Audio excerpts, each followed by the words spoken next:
Salut et bienvenue à Foyer Visible, un magazine créé par des bénéficiaires de l'Hospice Général afin de mettre en lumière la vie quotidienne à l'intérieur des centres d'hébergement collectif, ainsi que de créer des liens entre la communauté migrante et la société qui les accueille.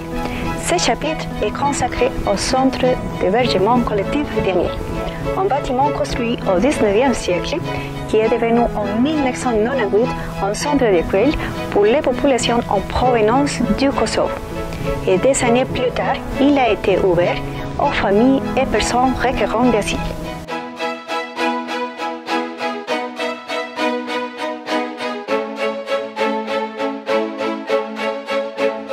La section culturelle d'aujourd'hui est consacrée aux enfants qui ont participé à la réalisation d'un film expérimental filmé dans le grand salle du foyer et qui, grâce à la technologie numérique, a été transformé en une histoire de pirates sur un bateau au milieu de la mer.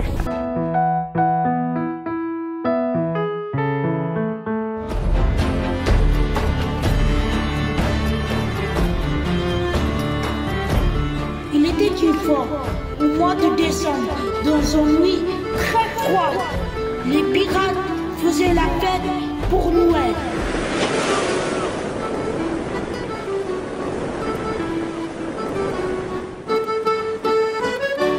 Le plus petit bateau demande le capitaine, le plus grand capitaine a besoin de bateau. Maille à terre, maille à l'eau, c'est la vie du matelot. Maille à terre, maille à l'eau, c'est la vie du matelot.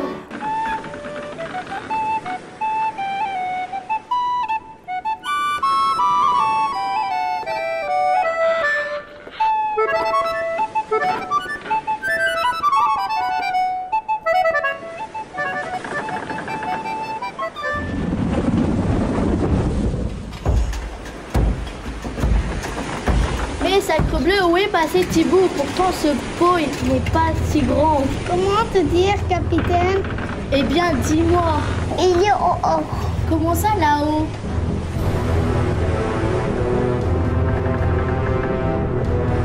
Mais que fait-il au bout de ce mât? Capitaine, si vous l'avez dit qu'elle va travailler bien pour attraper la lune.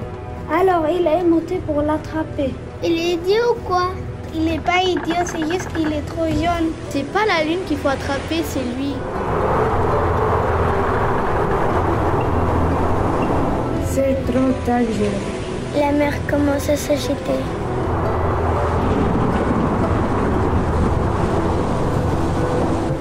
Ah, c'est vrai, c'est moi qui suis dans la lune. Capitaine, il va glisser. Pars, Poséidon. Au secours, il y a une tempête! Poséidon, arrêtez la tempête!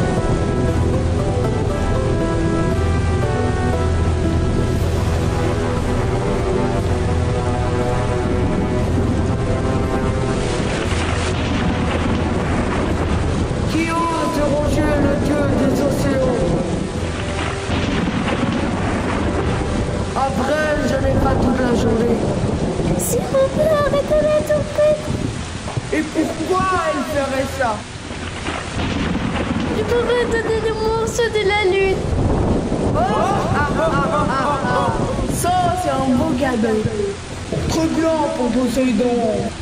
D'accord, j'arrêterai la tempête si tu décraches la lune.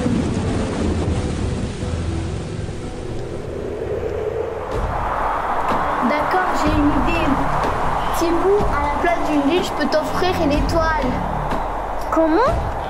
Si tu descends, je peux t'offrir une étoile. Ils sont trop loin? Mais le capitaine, elle est fort. Peut-être elle a vraiment une étoile.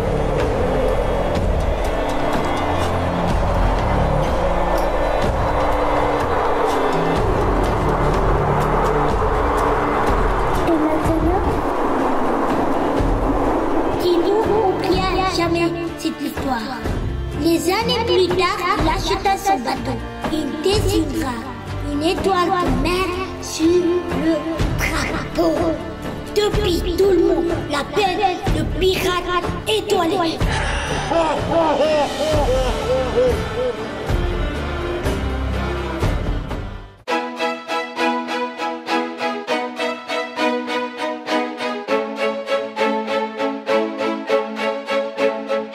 Pour la section des loisirs, nous avons filmé les Olympiades 2022, un événement auquel ont participé les habitants du foyer et les résidents de la commune d'Anières.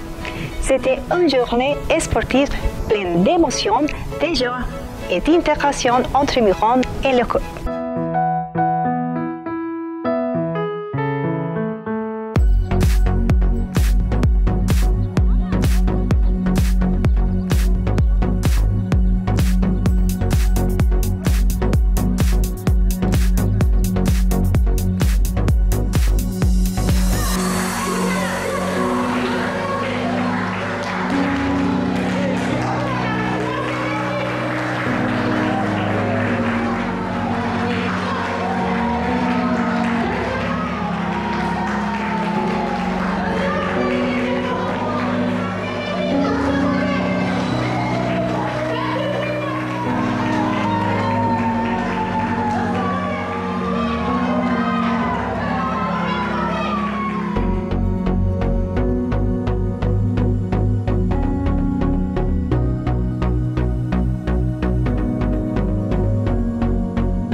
Ce mélange de cultures, on s'amuse ensemble. J'aime bien les Olympiades, c'est bien. Oui, l'événement est très sympathique. Moi, je trouve très chouette. Tout le monde est là. Moi, je suis venue avec les enfants de la maison chez moi. Et puis tout le monde est mélangé. Et puis on fait la fête ensemble. Et ça, c'est joli. Que les enfants, surtout, le principal, sont les enfants qui puissent se divertir et d'avoir une ambiance et d'être chaleureux. Oui, j'aime bien les activités, c'est très joli. Alors pour l'instant on a fait le baby-foot et on a gagné. J'aime les signes. J'aime bien le fait. Et aussi on va faire le baby-foot, c'est mon préféré.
La section d'intégration d'aujourd'hui est consacrée au processus d'apprentissage du français au sein du foyer d'Anières. Nous avons recueilli les témoignages des bénéficiaires et d'assistants de l'Hospice général afin de mettre en évidence la priorité de l'apprentissage de la langue pour attendre l'intégration.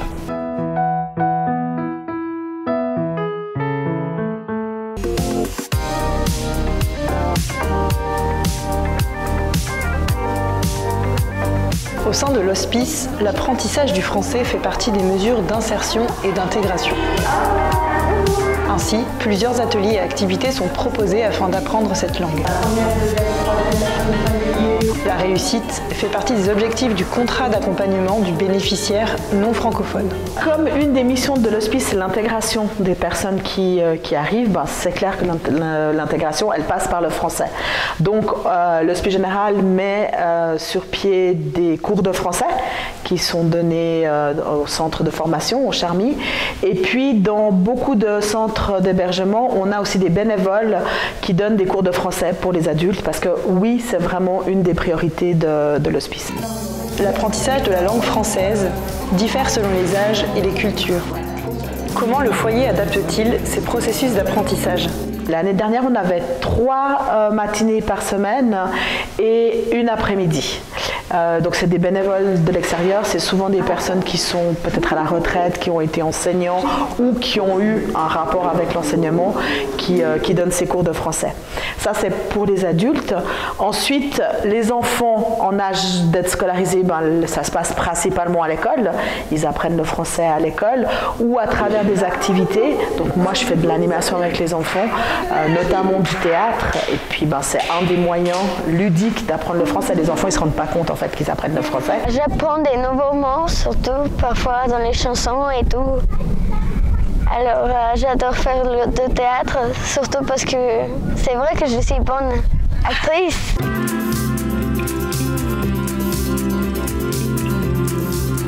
J'apprends beaucoup français avec les jeunes de fruits. Et il toujours m'a dit, ça s'appelle table, ça s'appelle chaise, ça s'appelle fenêtre. On apprend beaucoup quand je suis sortie. Les enfants, c'est beaucoup plus simple vu que ça se fait par l'école. Les enfants, ils apprennent tous le français franchement super rapidement. Des fois, ils servent même de traducteurs à leurs parents. Non, le gros défi, c'est vraiment les adultes. Avant de la pandémie, il y avait quelques activités, surtout les matins, et il y avait des professeurs qui travaillaient en tant que bénévoles. Tous les matins, j'ai assisté à un cours de français ici pendant 3 heures, 12 heures. Quand je suis arrivé en Suisse, j'aimerais que tout de suite j'apprenne le français. Pour ça, elle était Covid-19. Pour ça, j'étais à la maison tous les jours. J'ai appris le français sur téléphone, sur site, quelque chose comme ça. Après 4-5 mois, je suis allé à Charmy pendant 4 mois. Après, j'ai changé les courses. Maintenant, depuis 1 an, 8 mois, j'ai étudié à ASC. Le programme d'apprentissage du français au sein du foyer d'Asnières n'est pas établi officiellement par l'hospice. C'est en fait le résultat d'un travail entre les assistants, les bénévoles et les résidents qui permettent à ces différents cours et activités d'exister.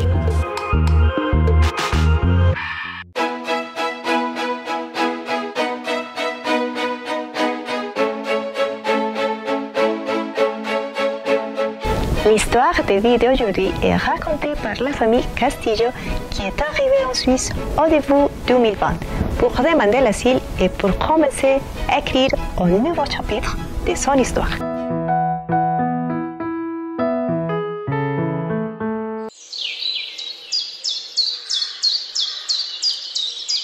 Je m'appelle Francisco Javier Castillo, je suis colombien. Je suis réalisateur de documentaires. J'ai une famille composée pour ma femme, elle s'appelle Esperanza Vargas, et 2 filles, Silvana Castillo et Angela Castillo.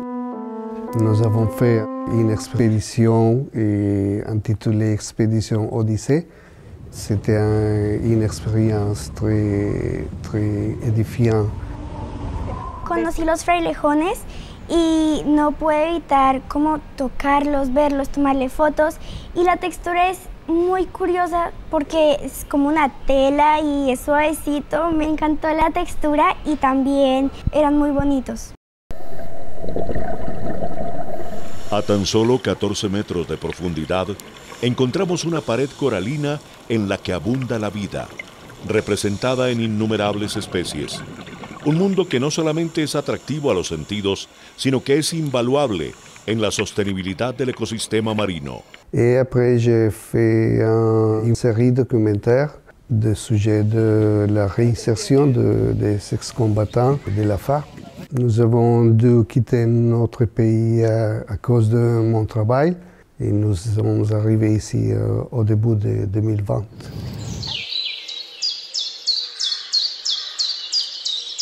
Je m'appelle Maïcha Rajapaksha.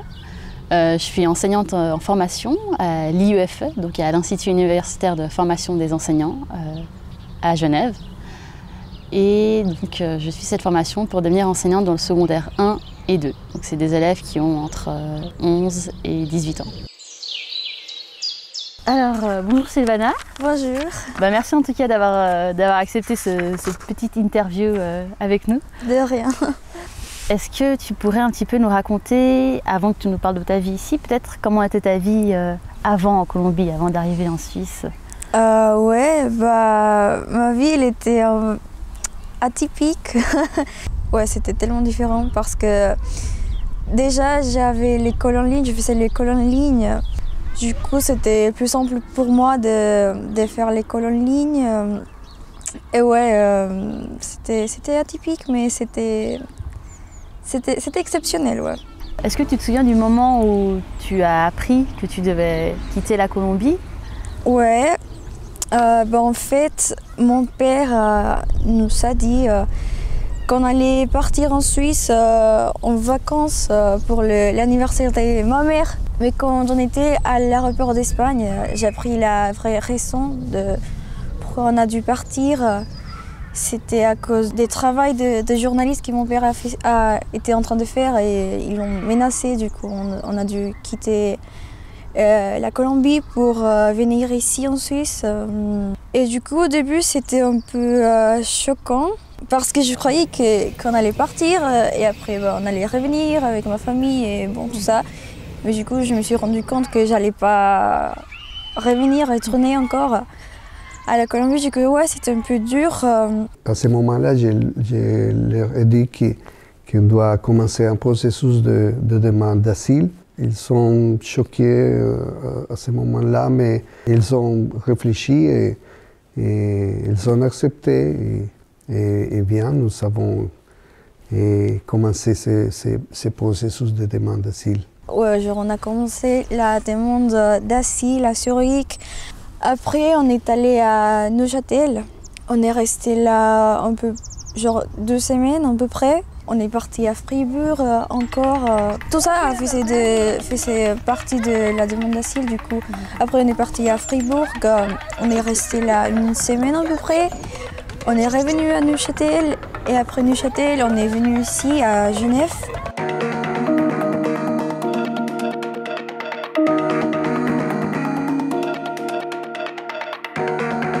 Tu nous as parlé un petit peu de ton parcours de vie et du coup je voulais savoir si ça avait changé un peu la relation que tu avais avec tes parents et puis peut-être ton père en particulier. Ouais, en fait ça a beaucoup changé je crois parce que même si on voyageait souvent, c'était plus mon père qui voyageait et du coup d'habitude j'étais chez moi avec ma soeur et ma mère. Mais depuis qu'on est arrivé ici, on a eu tous beaucoup plus le temps pour vivre ensemble, cohabiter. Et je crois que ça a changé notre relation parce qu'on a beaucoup plus de communication, confiance. C'est une chose qui s'est changé et je suis heureuse que ça a amélioré beaucoup les relations entre nous et entre notre famille en général. Ici, on a le temps pour partager, pour jouer, pour connaître la ville. Je pense que c'était très édifiant tous les processus pour nous en tant que famille.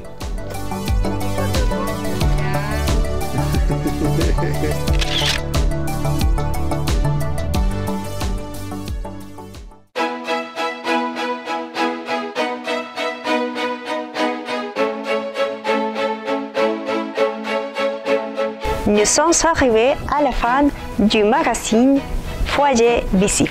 Nous espérons que vous avez profité de ce chapitre. Nous vous invitons à nous suivre sur nos réseaux sociaux et n'hésitez pas à nous écrire vos commentaires. À la prochaine.